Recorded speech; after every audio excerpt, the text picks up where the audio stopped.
Hello बच्चों, आज मैं आपके लिए लेकर आई हूँ मोस्ट इम्पोर्टेंट क्वेश्चंस जो आपके एग्जाम में पूछे जाते हैं, मोस्टली पूछे जाते हैं। ठीक है, इनसे बाहर कुछ नहीं पूछा जाएगा। जो मैं आपको क्वेश्चंस बता रही हूँ, चैप्टर 1 करेंगे रियल नंबर्स, और 1 मार्क्स के बता रही हूँ अभी मैं इस टाइम। तो question 1, find the irrational number from the following. आपको इरेशनल नंबर बताने हैं, आपको ऑप्शंस दिए हुए हैं, इसमें से छाट के आपको इरेशनल नंबर बताना है।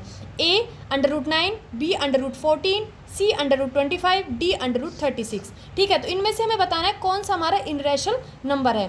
ठीक है, तो हम कैसे बताएंगे बेटा, देखो √9 इज 3, 3 3 ज़ा 9।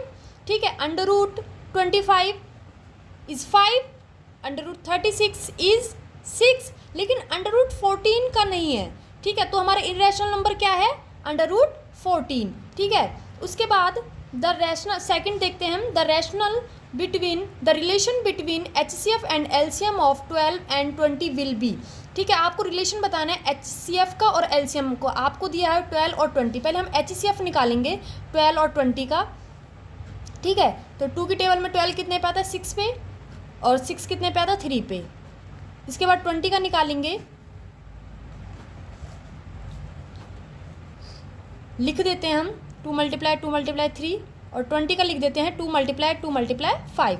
HCF हाईएस्ट कॉमन फैक्टर 2 और 2, 2 × 2 यानी कि हमारा कॉमन फैक्टर कितना हुआ, HCF कौन सा हुआ, 4। अब हमें LCM बताना है। LCM बताएंगे हम 2 × 2, कॉमन लिख दिया हमने, और जो हमारे बच्चे हैं उनको भी लिख देते हैं 3 × 5। ठीक है, तो उनको मल्टीप्लाई करते हैं, 2 2 ज़ा 4, 4 3 ज़ा 12, 12 5 ज़ा 60। तो हमारा LCM कितना है, 60, और HCF हमारा कितना है, 4। तो इसमें से देखते हैं हमारा HCF ग्रेटर, लेकिन हमारे यहाँ पे तो लेस है।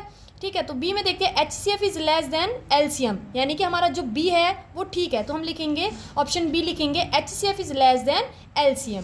ठीक है, उसके बाद हम देखते हैं question 3, if the HCF of 26 and 91 is 13 then its LCM will be. बेटा आपको क्या है, इसमें LCM पूछा, आपको HCF दे रखा है और LCM पूछा है।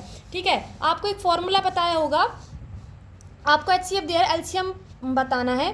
तो एक फॉर्मूला होता है, first number multiply second number upon में HCF। फर्स्ट नंबर क्या है, 26, मल्टीप्लाई सेकंड क्या है, 91, अपॉन में HCF कितना दे रखा है बेटा, 13, तो हम लिख देंगे अपॉन में 13। काटते हैं, 13 1 ज़ा 13, 13 7 ज़ा 91। 26 की जब हम 7 से मल्टीप्लाई करेंगे तो हमारा आता है 182। तो इसमें ऑप्शन हमारा सही है बी, 182। ठीक है, इस तरह से क्वेश्चन नंबर 3 हमारा कंप्लीट होता है। उसके बाद हम देखते हैं question number 4, what will be the HCF of 64 and 96। आपको HCF बताना है 64 और 96 का। HCF सभी को निकालना आता होगा, 64 और 96 का निकालना है बेटा। ठीक है, तो हम निकालते हैं,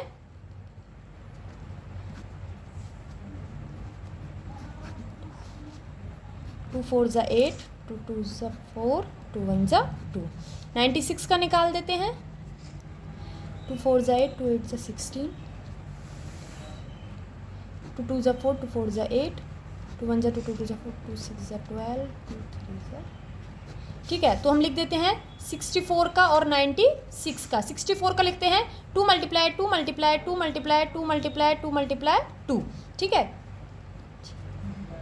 उसके बाद 96 का लिखते हैं 2 × 2 × 2 × 2 × 2 × 3। अब कॉमन देख लेते हैं, 2 ये हमारे कॉमन हो गए।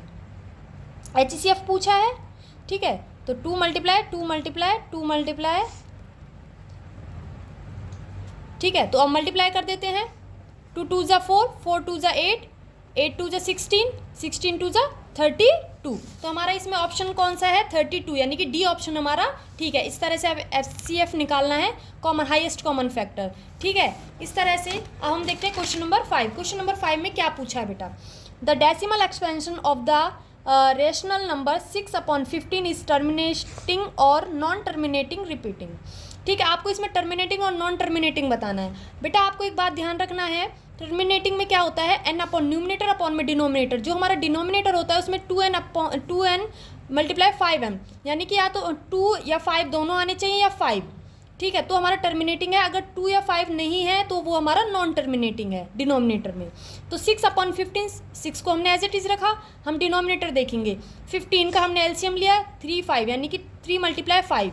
अब आप कहोगे मैम यहाँ पर 3 है, 2 नहीं है, तो बेटा ये 3 कट रहा है। 3 1 = 3, 3 2 = 6। ठीक है, तो अब यहाँ क्या बचा 5, 2/5, यानी कि यहाँ पर क्या है 5m। तो हमारा ये क्या है टर्मिनेटिंग, क्या है टर्मिनेटिंग। इस तरह से हम इसे बता देंगे, ये हमारा टर्मिनेटिंग है। The rational number 6/15 will have a terminating decimal expansion. ठीक है, इस तरह से क्वेश्चन नंबर 6 देखो, एक्सप्रेस 0.375 एस P/Q फॉर्म में लिखना है, एक्सप्रेस करना है। ठीक है बेटा, देखो 0.375 पॉइंट को हटाएंगे तो कितनी डिजिट है 1 2 3, तो हमने 3 0 लिख दी 1 2 3, तो 375/1000। ठीक है, तो हम क्या करेंगे, इनका एलसीएम लेंगे। 375 का लिया, ये हमारा इस तरह से आया। उसके बाद हमने 1000 का लिया, ये हमारा इस तरह से हमने लिख दिया। ठीक है, P/Q फॉर्म में। तो यहाँ से 5 से 5 कैंसिल हुआ, 5 से 5 कैंसिल हुआ, 5 से 5, तो यहाँ क्या बचा 3, यहाँ पर क्या बचे 2, 2 × 2 × 2, 2 2 = 4, 4 2 = 8, यानी कि 3/8। इस तरह से हमारा ये P/Q फॉर्म में हमने एक्सप्रेस कर दिया। ये हमारा आंसर हुआ। बेटा जो मैंने आपको क्वेश्चंस बताए इसमें आपको सिर्फ डिजिट्स चेंज कर देंगे, लेकिन जो हमारा पैटर्न है वो इसी तरह का रहेगा। इसके अलावा आपको कुछ नहीं पूछा जाएगा एग्जाम में। ये हमारे मोस्ट इंपॉर्टेंट क्वेश्चंस हैं।